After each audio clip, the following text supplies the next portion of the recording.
because I think a lot of the things we require in pre-registration course seems not to be perfectly aligned with what Janet was recommended. So I think one thing I want to say is that pre-registration is a work in progress. It's a new format that just is fairly new. I think probably not more than 3-4 years. And as we go along, we think and we discover and we negotiate and we learn a lot of new things. So what I think we're trying to achieve as a community or as the people who are trying to offer a change is that we really want it to be more as a dialogue. I mean, it's not like a black box that you send a paper to a pre-registered editors and they know everything they need to know and make a decision based on some kind of absolute truth, because we don't have the absolute truth, yeah? So the more feedback we get from a community on good practices and what they think we should do, the better we can make the format work for everyone. So before I'm going to start, I'm just going to obviously acknowledge. So I'm an editor in Cortex, and I'm one of the triage editor for Register Report. And this is the team. So it's a very, very much a teamwork in Cortex. And most of the talk that I'm going to talk about are going to be based on my experience in Cortex, and I'm going to try and make it personal as well, and also try and ask your opinion as we go along. But obviously the leading force of the whole idea of registering report is Christopher Chambers, and he's the head lead of the Register Report format, and he's the spirit behind it. We have a statistician, which seems to be massively useful. So that's Zoltan Daines, and I think a lot of journals these days seem to want this. For us, at least, as Register Report, because we're considering quite heavily the methods and the power, having a statistician on board is really, really helpful to get an advice and to give an advice for the author. And then there are the two cognitivist neuroscience people, which is Rob, Klaus, and me. I think Klaus have abandoned us, so it's just Rob now these days, and me. Okay, so a bit of my beginning of the talk will be repeating Cyril, just in different words. So there was a really nice workshop run in Amsterdam a couple of years back, and they basically highlighted the problem. And I think given the political and culture atmosphere we're living in today, this problem is magnified beyond science and also into science. So, so this paper is just basically summarize the workshop and summarize all the problems that arise and basically the big conflict between where we want to achieve or where we want to end as individual, or where we are expected to end as individual in our career, as opposed to what science is all about. And one of the interesting things they highlighted is that because there is such a big push in our culture in general, which also affect politics in general and also science, there's so much information, so the information have to be very, very concise and brief, and we're all going back to tweets, and tweets have become to be the new bon ton of exchanging information, both scientifically, academically, and politically. We tend to massively oversimplify things, which will have a price in our ability to actually acquire new knowledge and validate our knowledge and check its reliability. So it's a very well paper to read. So what am I going to talk about today? So as I said, I'm going to revisit what Cyril said. So it's a problem with everyday research practice in psychology and cognitive neuroscience, but obviously it's also a problem in medical, and I gave a talk to a bunch of editors from Lancet or other editorial journal, and it's a real big problem that worries them as well, and I think it worries most of scientific fields. And then I'm going to present the idea of the study pre-registration and how we think it can help. I mean, it's obviously not the only things, and it's not a holy grail, but it's just one way to move forward. And then I want to have a bit of discussion as what we think can count as an hypothesis in neuroimaging study. And again, I think what Janet said was very interesting, because I gave a talk and we had quite an intensive debate on what is a relevant hypothesis in neuroimaging. And I would say I don't know the answer, so it would be interesting to hear what people think.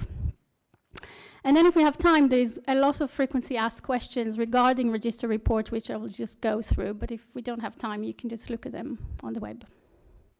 And then the other thing I want to say that most of the talk is plagiarized from Chris Chambers' talk. So I admit plagiarism. Okay, so what is the problem? So in the interest of doing good science, which is the part of the study that should be beyond our control, and that's obviously the results. However, in the interest of advancing your personal career, which part of the research study is most important for publishing in top journals? And it's obviously the results. So could this be why Eliant might be flying right by us? So the result seems to be involving conflicting interest here. So for best science, we want transparent and high quality research, regardless of the outcome. But for the best individual scientist, we really want to have a lot of good results, because one groundbreaking paper in Nature or Science can pave your career and you can lay back and relax.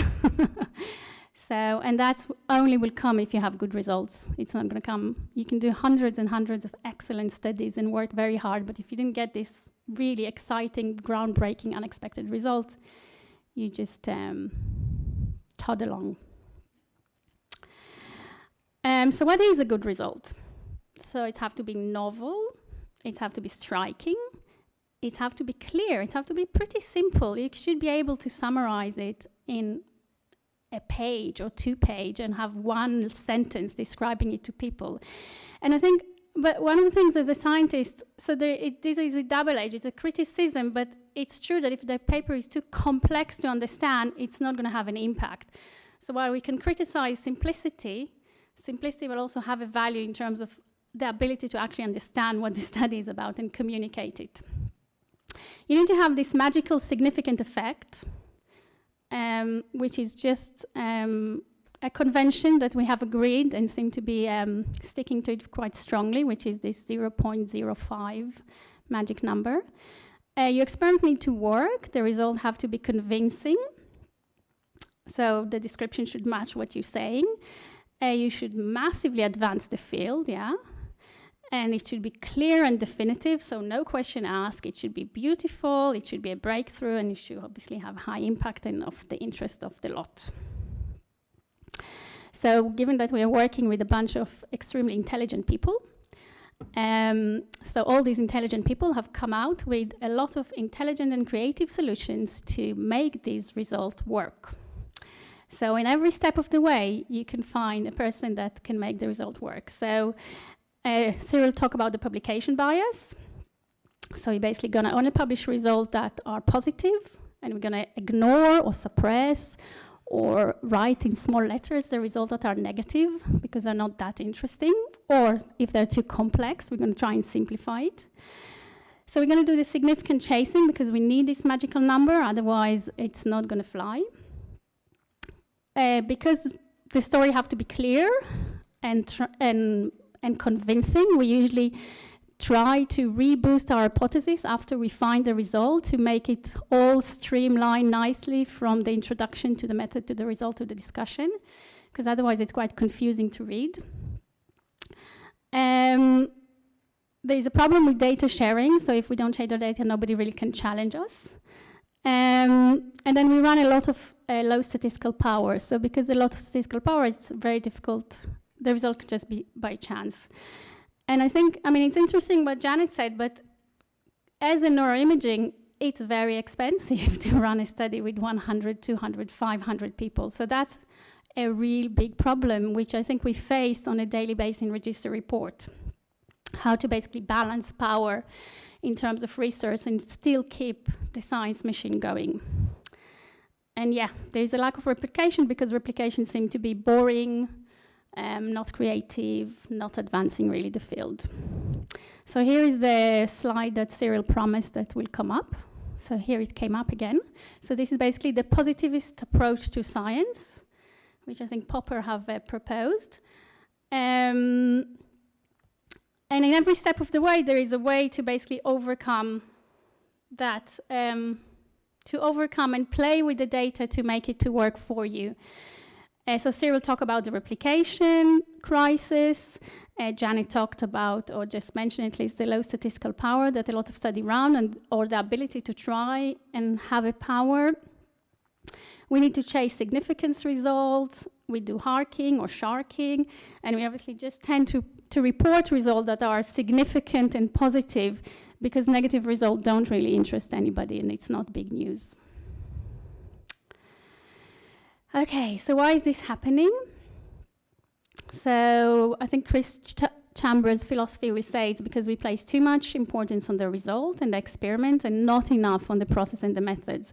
So when we read the study as a reviewer, so when we evaluate the study as a reviewer, we really just look at the results and the method and the discussion, and we're very much biased by it, rather than carefully looking at the methods. And the result is what makes science exciting, but actually judging the quality of the science and the scientist according to the result may be soft science, because maybe what's much more important than the result is the method section. So in register report, the idea is to emphasize on basically the method. So basically the method is the one that is being reviewed rather than the result. So we look at what is the question that is being asked, what is the quality of the method that is proposed to answer the questions, and the results are not relevant to the register report because everything happened before the experiment was conducted. So in that sense, all the spotlight is put on the methods and the theory that led to that methods, rather than the result itself. And if we accept this philosophy, then editorial decision at the journal should be really blind to the result to avoid this biasing. So these are basically the four central aspects of the register report. So researchers decide the hypothesis, experimental procedure, and main analysis before they collect the data. Part of the peer review process takes place before the experiments are conducted, so the review is on the method and the introduction, not on the result. And passing this stage, the review virtually guarantees publication. Yeah, so if you pass this stage of the review of your method and introduction, then basically you get in principle accepted for publication, and it doesn't really matter what your results are, whether they're positive or negative, whether they're simple or complex. And the format invite both original studies and replication studies at different levels of replication. So how does it work? So at the first stage, the authors submit a paper, which is basically just the introduction and the method. Usually this paper goes through editorial triage, which is us four, which read the paper. And what the things we are looking at is first is the paper is clear, is it very clear what the author want to achieve? Are the methods, and the hypotheses are well founded by the literature, although in terms of the theoretical value of the hypothesis, we often leave it to the reviewers. Is the methods proposed and the analysis are feasible and clearly enough defined in terms of inclusion and exclusion criteria, expected retention rate? Is it really everything is realistic? And is the study well powered? So I want to focus on the study well powered, especially given that Janet have said it's unrealistic.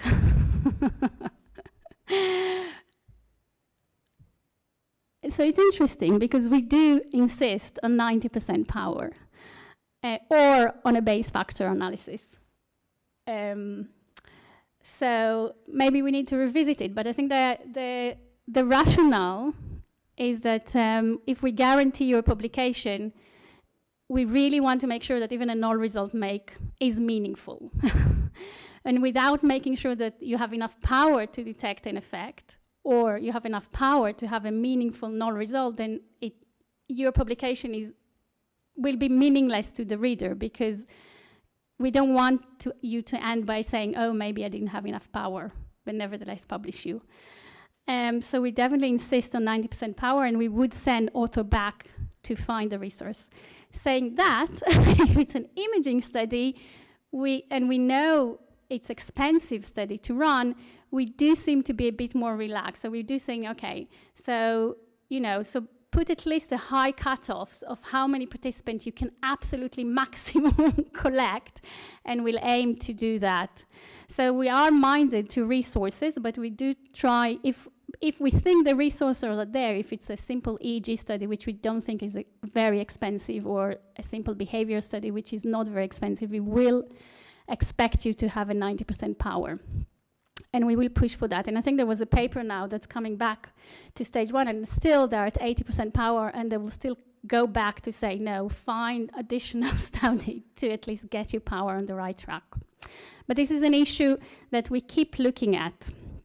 Yeah, so the power is a big issue in register report, because we guarantee you a publication, we really want it to be meaningful, whether you get a result or not.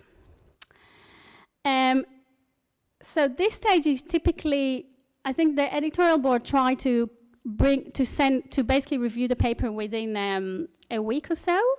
So we kind of have quite a big turnout. I would say 70% of the papers are being sent back to the author at that stage to basically either work on the power, to work on the methods, to make it clearer, to clarify things. Another very, very important thing for register report is to include a neutral outcome condition. So a neutral outcome condition is basically a condition that guarantees that your experimental manipulation works, and to a degree also guarantee that your data quality is okay. So I think a lot of us, when we do imaging, we always implicitly have a neutral condition in our head. So for example, if you do an experiment with visual stimuli, you always check visual versus nothing. Do I get the whole visual cortex light up like crazy? If I didn't, probably my code is wrong. Yeah, so we do have an embedded neutral condition in our head to check that our result makes sense at some, so everything went well to a degree, but we just want you to make it very, very explicit. What is your neutral outcome condition, that if this didn't work, then there is a high likelihood that nothing really worked in your experiment, or the quality of the data is bad, or your experimental manipulation did not work as you would expect.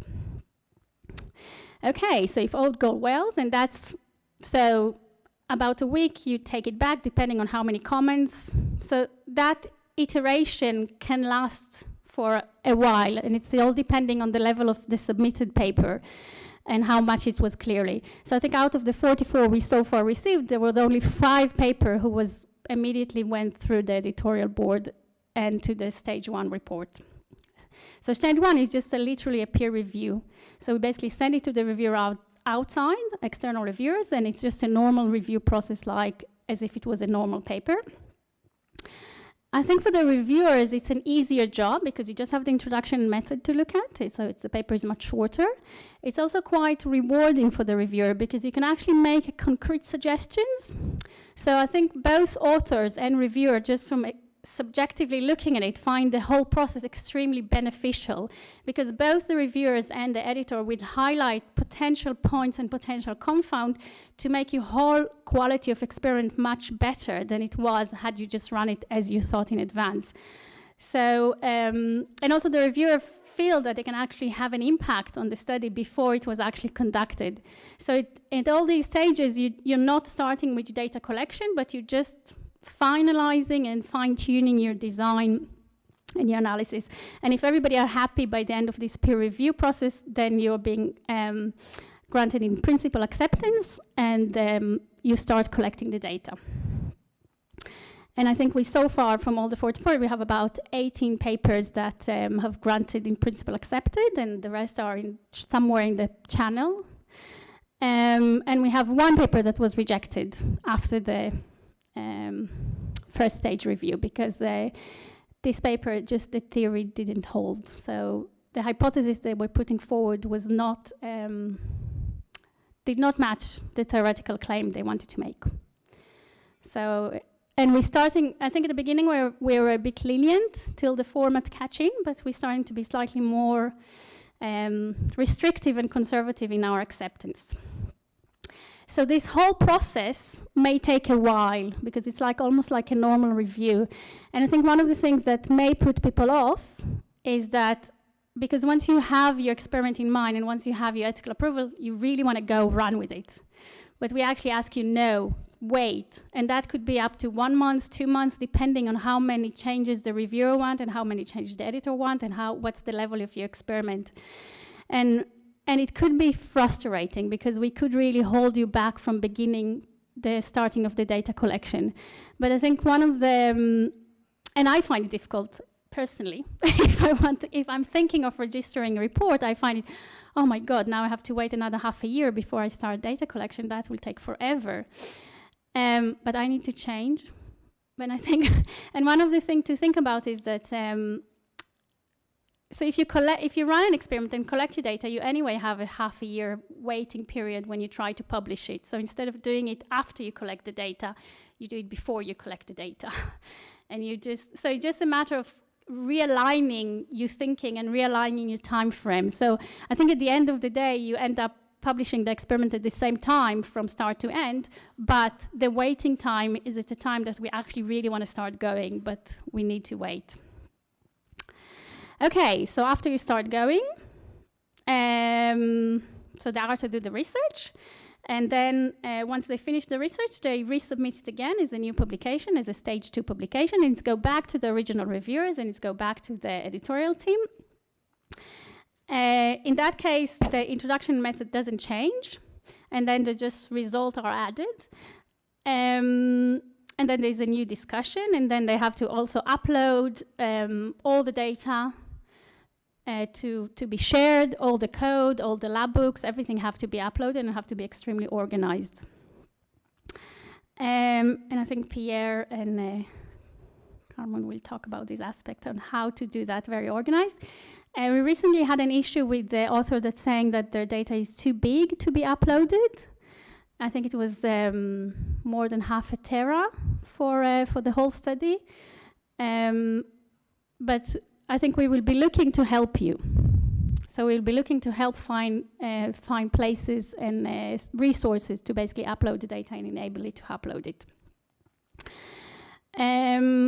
So in stage 2, basically, it's the same reviewers, and they just basically will be looking mostly whether you've done what you were supposed to be doing, whether your outcome neutral result was as expected, and then the manuscript just get published.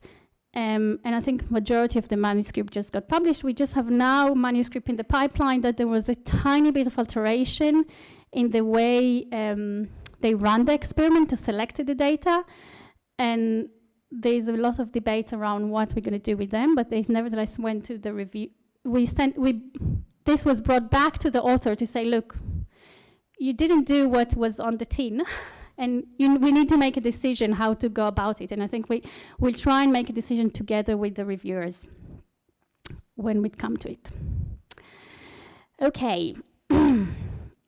So far we have around 8 fully published. So I just want to give you 2 examples of 2 register reports that related to imaging. So one is an MEG study. So that was a fairly straightforward MEG study. So basically they wanted to look whether AMPA blockers, so there's a big debate in MEG, what drive gamma oscillation.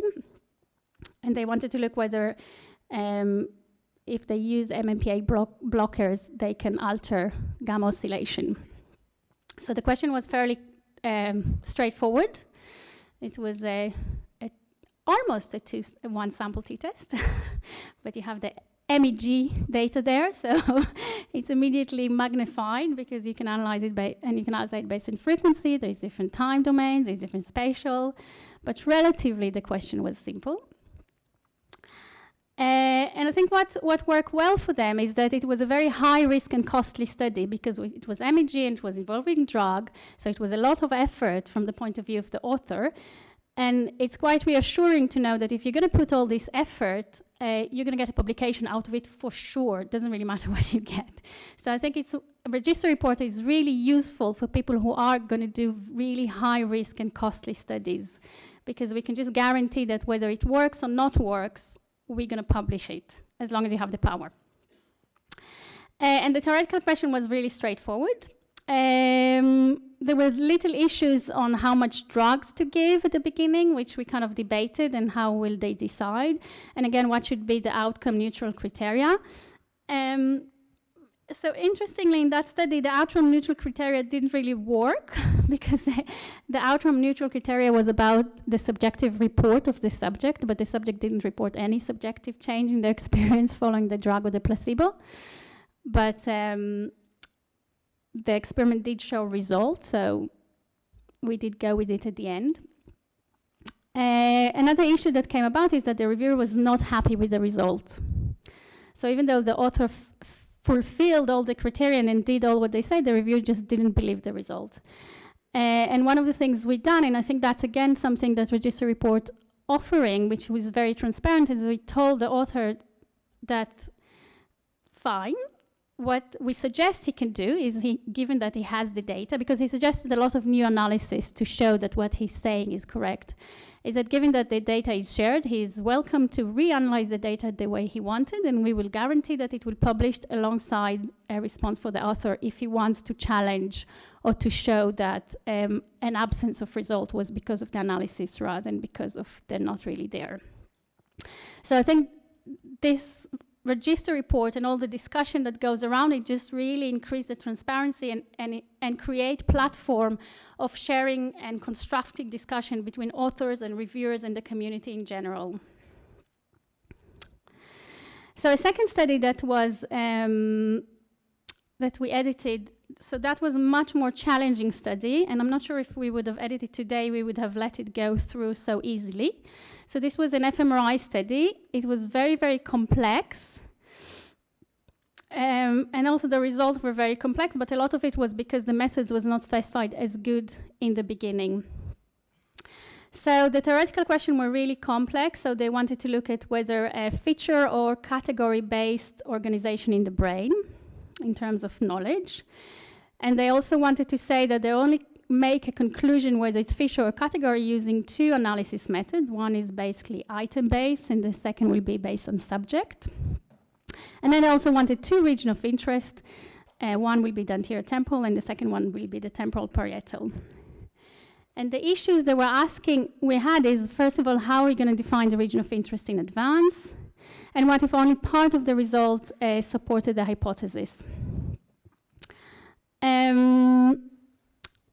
We also how specific the hypothesis might to be, what would be a neutral outcome to assess the data. And one of the things that came back at stage 2 is that the author tend to ignore null results because they didn't support the hypothesis. So they were basically forced to put all the results back from the original hypothesis, whether it supported or not supported the hypothesis. And we also had the issue of how you're going to report the whole result of the whole brain analysis, because it's ended up that the most interesting result they had is actually from a whole brain analysis rather than from the region of interest. So there was a lot of little complication there that have to be thought, which we should probably have thought of them in stage 1. But I think what is important is that the things that will guarantee your publication is not whether the hypothesis is supported by result, it's not whether you reach the magical significant number, it's not whether the results are novel, and it's not whether the result will have any impact. But what is important is that the hypotheses are clear, the study is powered, the method is sound, and the quality of the data is good. So that's what will guarantee your publication. So we're trying to offset the biases toward the result by that. So this is something that I really will favor your opinion. What is an acceptable hypothesis for imaging studies? So Janet here said that all her power analysis is really meaningful for ROI. Yoko will say have a power analysis for whole brain. So is a meaningful hypothesis for imaging study, be it EEG, MEG, or Fmri, given that we have so many measures, is my experiment will lead to a change in activation, any change, be it in activation, be it in connectivity, be it in oscillation, anywhere in the brain. As long as I correct for it and I do family-wise error correction, it's a fine hypothesis to have. Or we should have a more specific hypothesis regarding my experiment will affect a specific functional or anatomical structure in the brain. Does people have an opinion?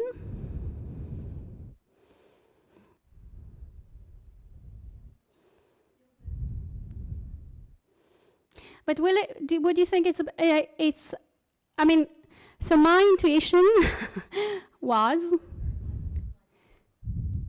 yeah, I mean, I think right. So my intuition was that we need at least some hypothesis on functional or anatomical structures because we know something about the brain. So just having something multiple family-wise error-corrected is not going to solve the problem. But I've been massively argued by people when I gave this presentation, saying if it's family-wise error-corrected, it's fine. We can have a voxel anyway. It doesn't really matter as long as it's family-wise error-corrected. It's count as you can reject your null hypothesis. So it will be interesting to hear what people think. Another thing is that, again, because imaging includes so many measurement, and we rarely focus on all the things we measure, what should we actually report at the end of the day in terms of just the description of the data to give a fairly good description? So it's true that if we're able to share our maps, we can, people can just go and look, but how many people don't often just go and look in the maps unless they have a really, really specific interest. So in SPM at least, and in FSL as well, I mean, they kind of introduce this culture of reporting a table of results. So you report the table of all your picks and cluster. But if you're going to do a very specific guided hypothesis for a region of interest, you may not end up reporting all the results and cluster that you see in your activation. So the question is, shall you really just focus on your region of interest, as some people and some studies doing, or shall we really try and enforce people to include a table of a descriptive of some sort, even though it's not related directly to the hypothesis, but it will be for benefit of bigger meta-analysis. So these are kind of the things that we are debating in ourselves. Okay, some frequently asked questions. How much? 0. So no frequently asked questions.